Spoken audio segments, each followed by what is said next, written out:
The lunchroom smelled of burnt coffee and lemon cleaner when the owner's assistant slid a thin folder across the table and said, matter-of-factly, that they were bringing someone else in to run things. My name is Marcus Hale. I was 38, and for the last 12 years I had built our firm's entire system's backbone from an empty server room into something the board finally bragged about at investor dinners. I was the person people called at midnight when things went dark, the quiet center that kept deliveries moving and payroll honest. At home, my son thought the glow from my laptop was part of who I was. At work, my badge still opened doors even after my promotion had been stalled for 2 years.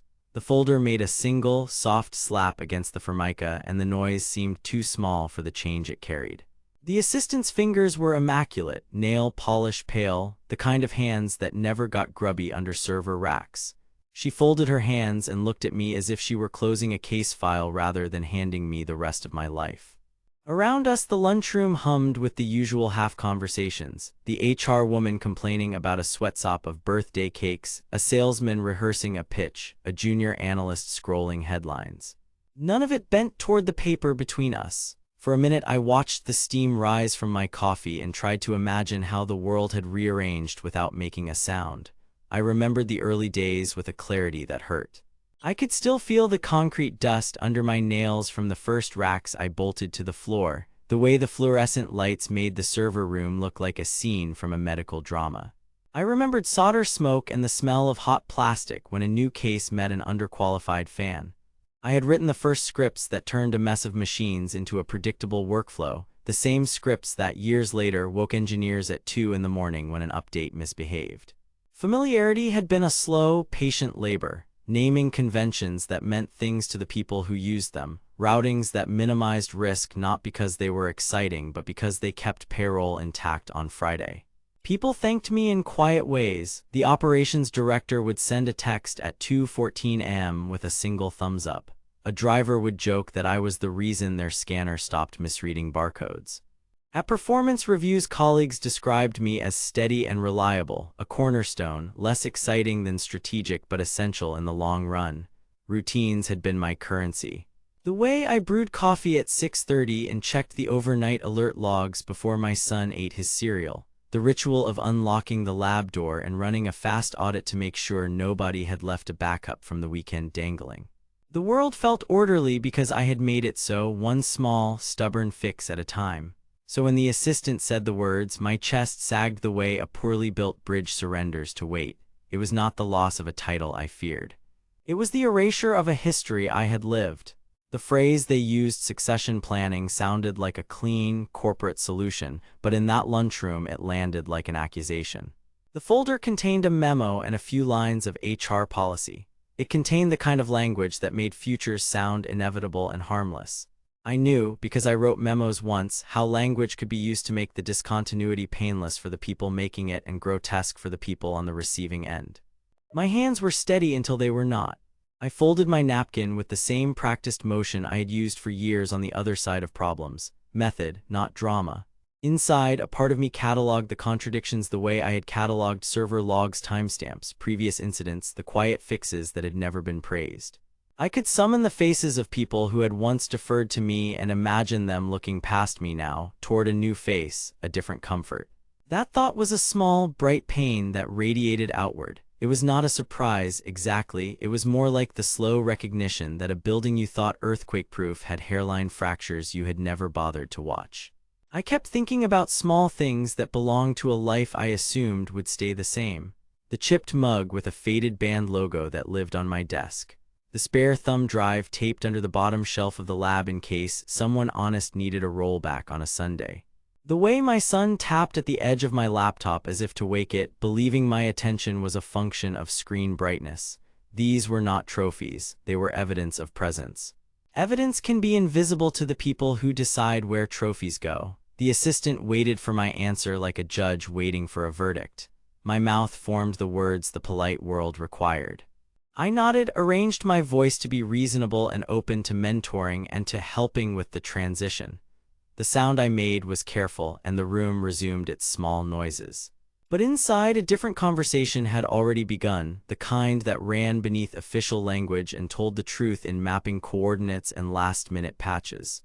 I found myself cataloging what it took to keep things running. The nights I slept in the office to watch a risky migration, the time I rerouted an entire service through a borrowed rack when a vendor's hardware failed, the long list of thank you emails with time stamps at 2 in the morning. When the folder closed, the fluorescent light caught the plastic cover and made my reflection look like a ghost in armor. For a second, I thought I could see the outline of the man I used to be, the one who trusted that competence and care would lead to steady recognition. Then the assistant pushed the folder toward the edge of the table and the reality settled in. Competence had been reduced to a sentence in a memo. The thin folder had landed on the table and rearranged everything I knew to be true.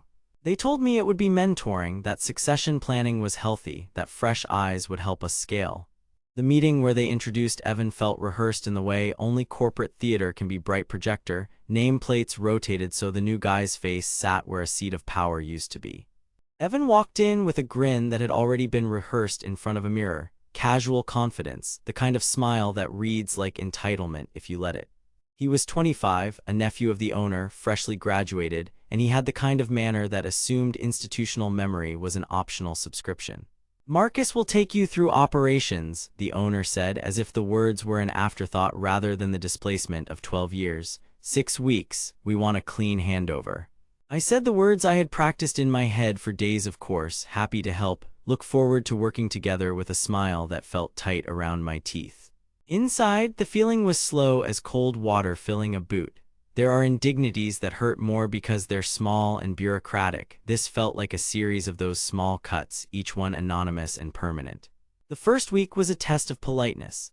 I walked Evan through system maps, naming conventions and the quirks that don't make it into diagrams, which vendor support rep to call after midnight, the one methodology that actually forced a rollback without breaking payroll, the script I used to repair a corrupt index without losing transactions. He nodded, taking notes on a tablet with an expensive case. When he mirrored my phrases back, idempotent migrations, immutable infra, people in the room smiled at his fluency, as if fluency were identical to understanding. Then the erosion began in increments. Permissions I had never questioned were quietly altered. Project leads I had owned were reassigned with a single line in an email that made it sound educational. Transition of ownership, 2 words that made my name evaporate from agendas and replaced it with a friendly CC to Evan. I found myself on the sidelines of projects that still bore my fingerprints, watching new directives circulate with Evan's name in the subject line. In governance meetings, my suggestions were nodded at politely and filed away.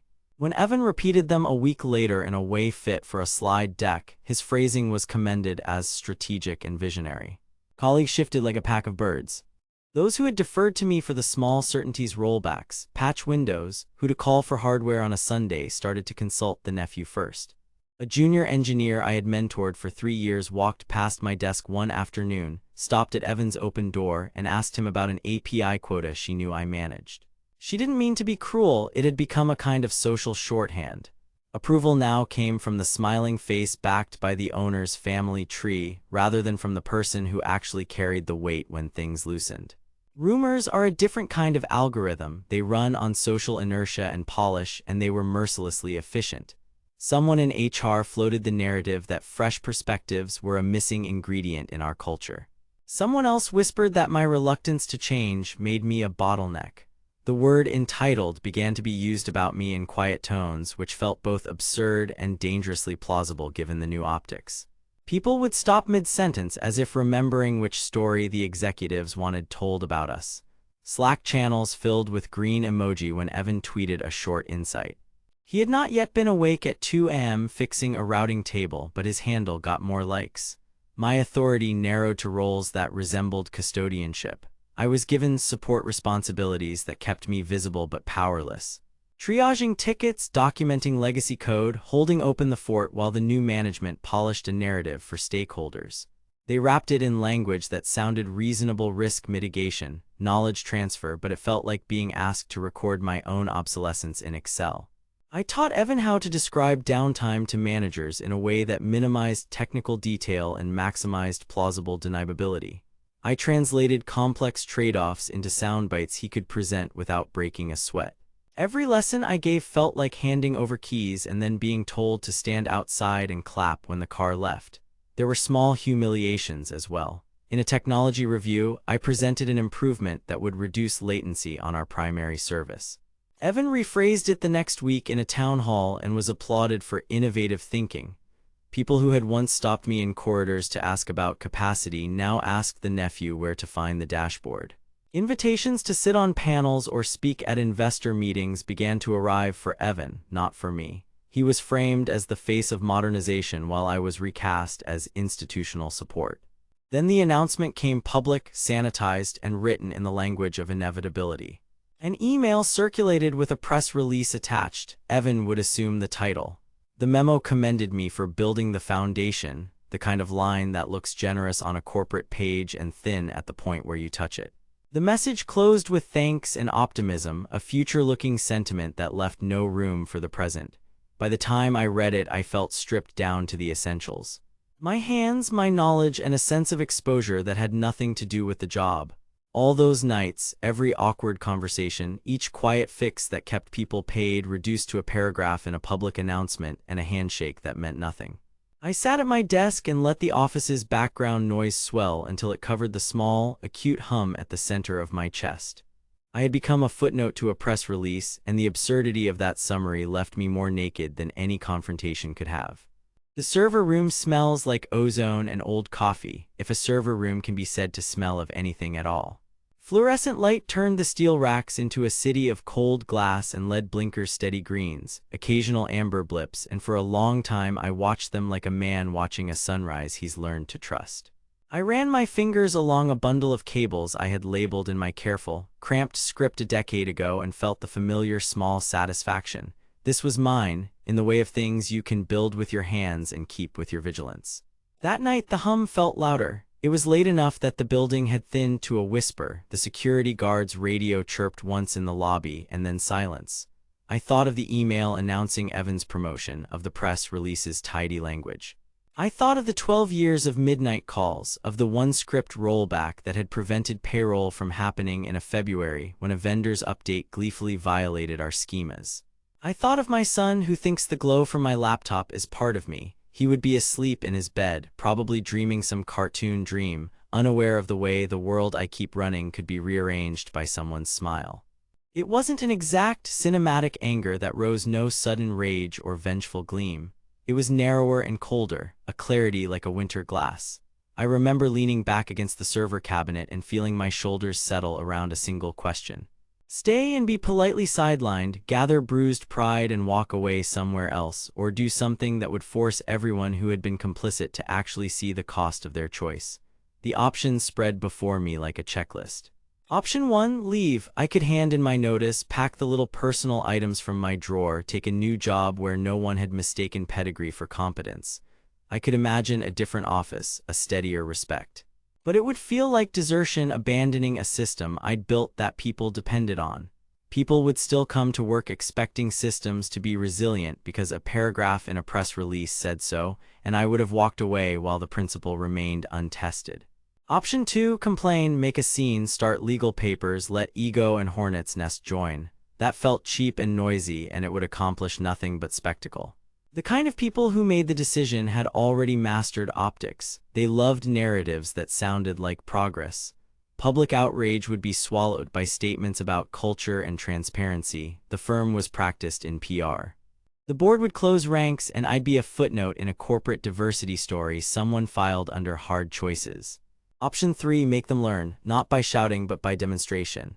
I realized sudden and cold that I could teach Evan everything he needed to look the part. The right vocabulary, the right slides, the gestures that sell competence in a conference room. I could give him the tools to walk into meetings with the polished phrases that executives eat for breakfast. And in teaching him those tools, I could also leave fingerprints carefully, intentionally on the architecture of his narrative.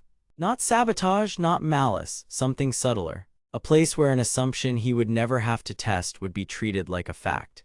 A dependency that could live happily for weeks under reasonable conditions, until a run of routine events would make the assumption crumble into something everyone could see. I weighed the ethics of that last option. There is a grain of truth in every plan to expose. It can protect people from ignorance if the cost is contained and if no one is hurt. And yet I knew that when systems fail, the most visible people suffer. Shipping delays could strand boxes in warehouses, payroll could wobble, clients could frown hard enough to withdraw trust. I had to believe that the firm needed a lesson more than it needed to avoid discomfort. I told myself I wasn't out for revenge as much as responsibility. I wanted them to stop pretending optics were stewardship. I thought through the mechanism in purely pragmatic terms. If you show someone the right words without the right habits, they will parrot competence until the habit box opens and they must act in the night. People promoted on appearances rather than experience tend to make decisions that simplify risk, because simplification looks efficient in the boardroom. If I could make a simplification look like an efficiency and then let the real-world pressure reveal the simplification's brittleness, the lesson would be unmistakable. The world of outages and race conditions doesn't forgive veneers. My hands calloused from years of plugging and unplugging, from soldering a modem back to life in a storm, remembered a time when I would have left rather than used the system as leverage. But what had changed was the scale. This wasn't merely an affront to my pride, it was a structural problem, a gamble with people's livelihoods made for the sake of an image. I had seen the maps of knocking on wood and luck. I had done contingency planning for contingencies never named by the executives. Letting them learn the hard way might prevent a worse complacency later. When the clarity arrived, it felt like resolving algebra. Reduced to essentials until the simplest truth is visible. I closed a server cabinet and watched the rack lights pulse. I imagined Evan walking through a presentation I'd craft for him, hearing the applause, seeing the headlines. I imagined the same phrases being repeated into a crisis line at 3 in the morning with no one who had the muscle memory to steer a rollback. I tasted the difference between optics and responsibility, and it finally mattered enough to move me.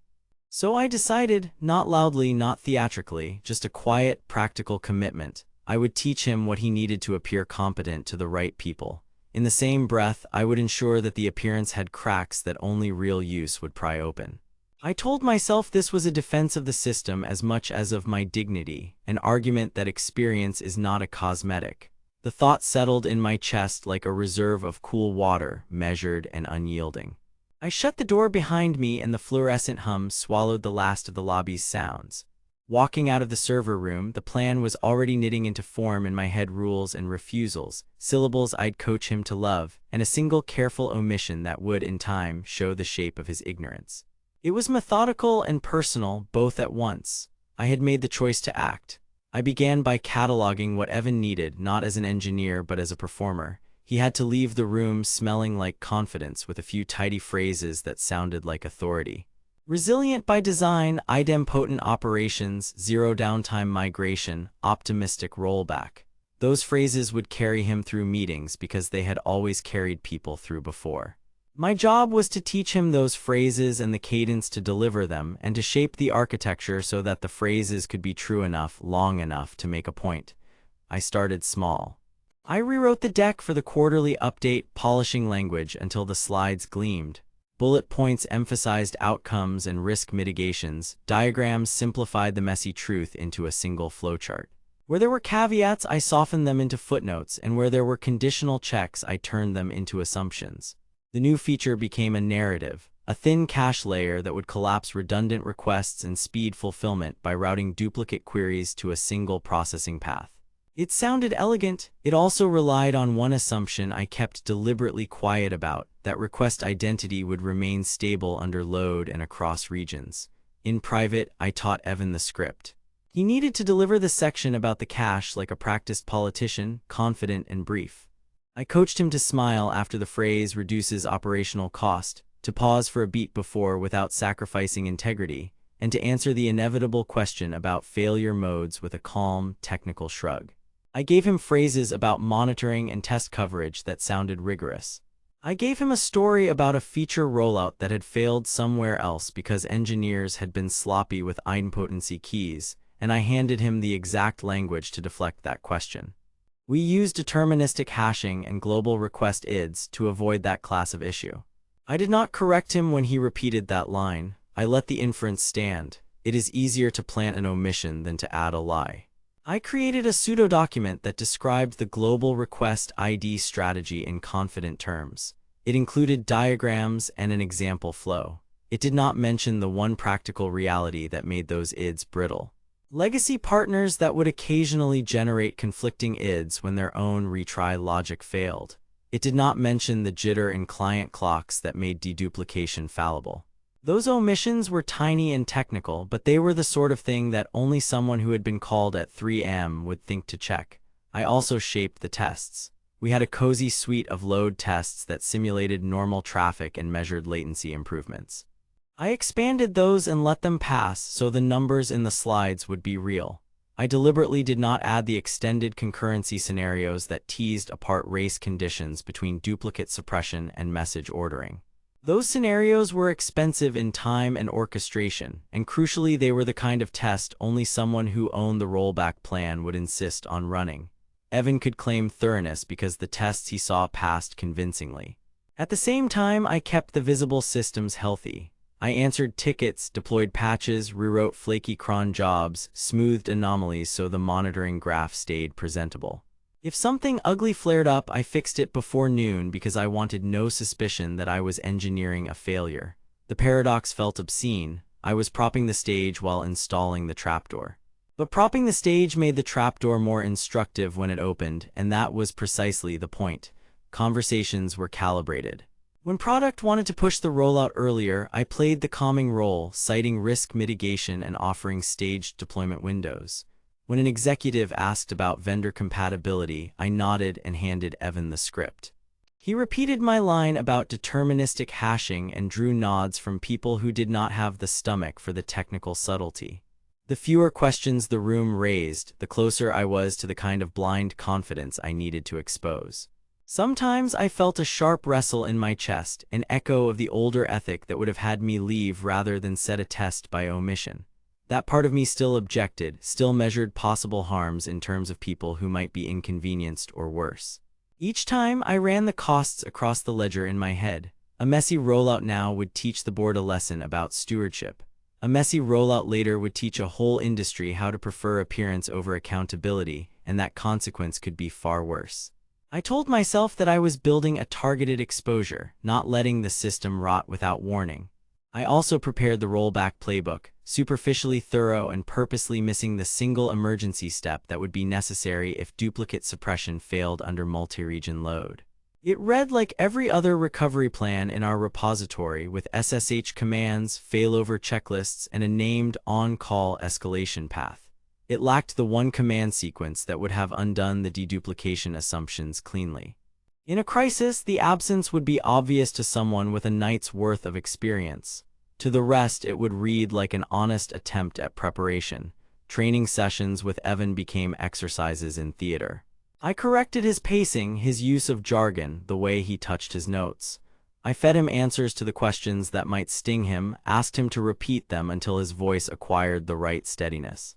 He was eager and impressively quick at mimicking conviction.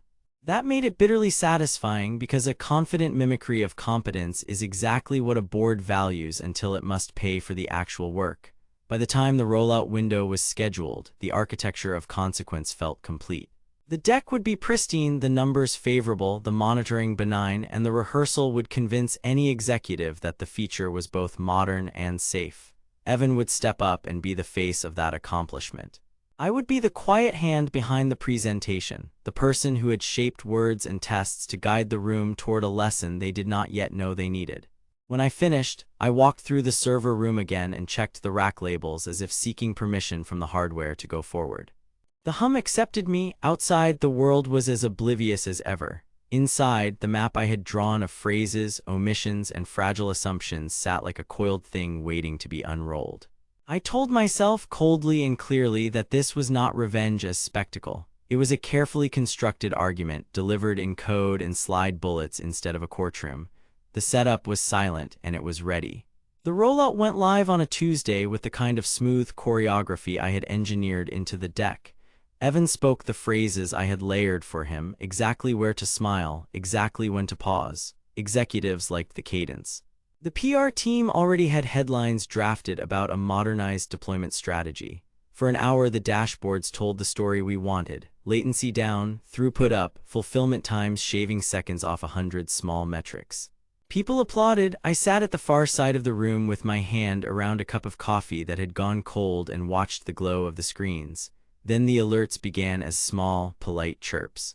A spike in retries here, a handful of 500 threes there. I saw a queue lengthening in the order processing cluster and a cache hit rate that should have been benign wobble instead grow into a stubborn plateau. The first email from a customer success manager said a single major retailer was reporting duplicate confirmations and canceled shipments. I put my cup down and watched the chart in the window zoom in. The cache layer I had described as elegant was starting to behave like a choke point. At first I thought it would be transient. We had contingency plans and product was already on a call with the retail partner. But the problem did not resolve. Requests that should have been idempotent were being folded into single processing paths and then timing out when the upstream systems failed to respond. In a benign world, that folding reduces load and keeps things moving. In a brittle one, it creates backpressure. That backpressure started ricocheting through the system. The message broker backed up. The warehouse confirmation service began to miss deadlines. A scheduled shipment window that handled a heavy batch every hour started sliding. One missed window cascaded into another. Alerts stacked and the pinging multiplied until the room felt like it had its own reign. I watched logs populate with errors I had arranged to look innocuous in the documentation. Conflicting request IDs, overlapping retries, and a rare but consequential race I had left out of our regression suite.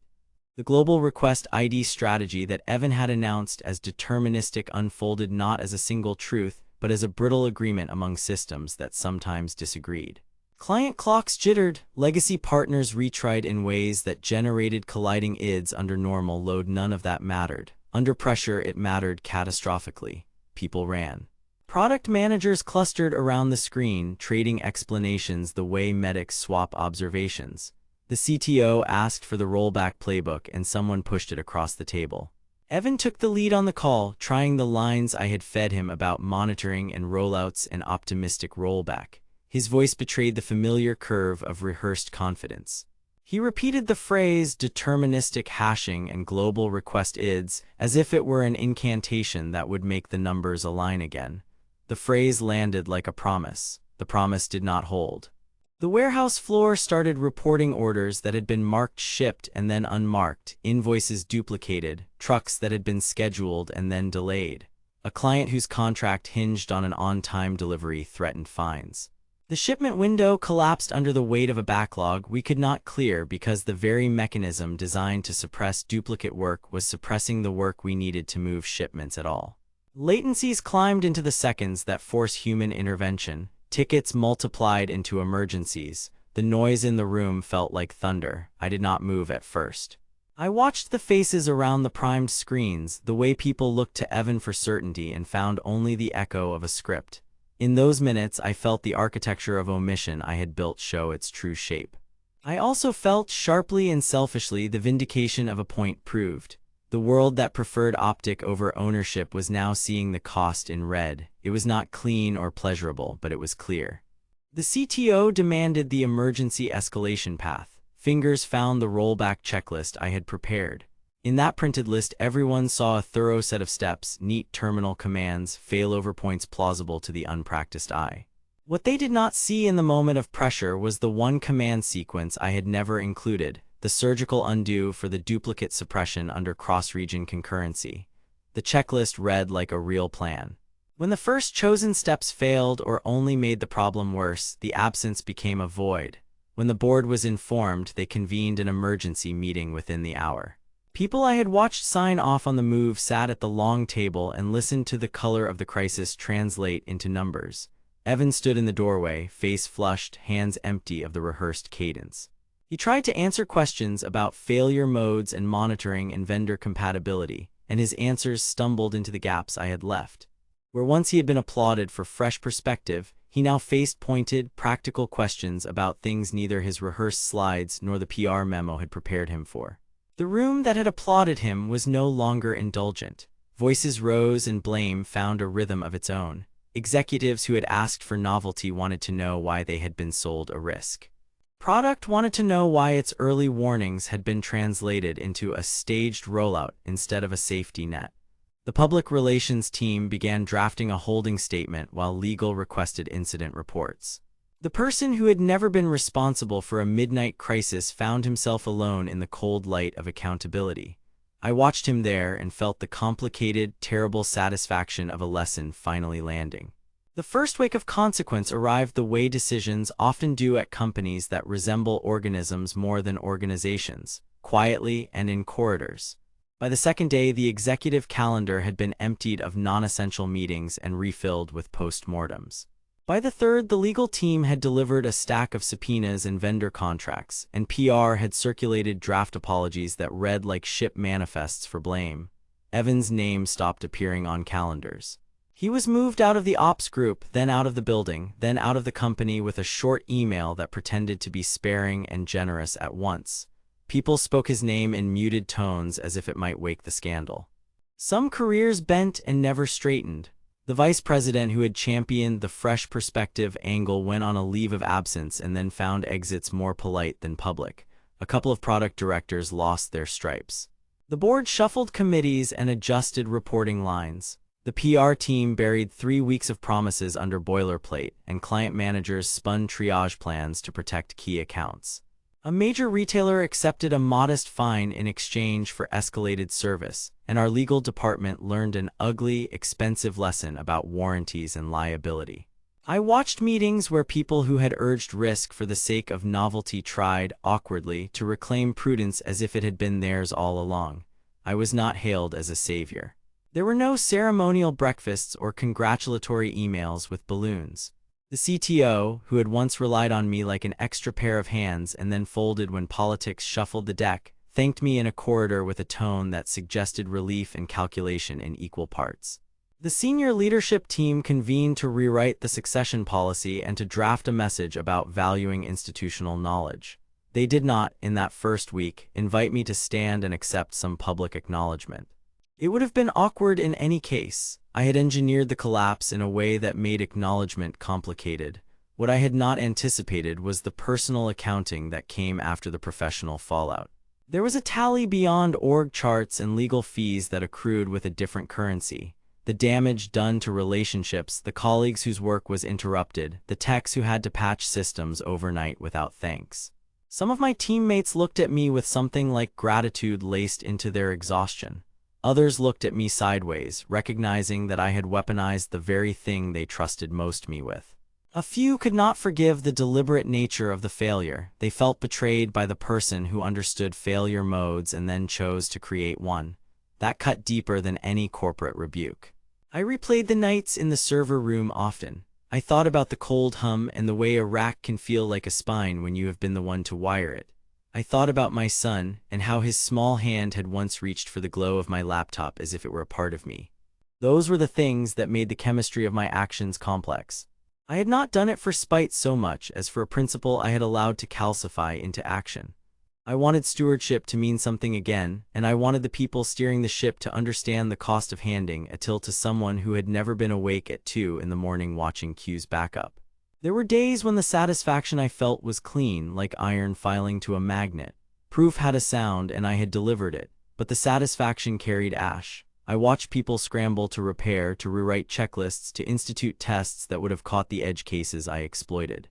I stayed long enough to ensure the stopgaps were more than theater.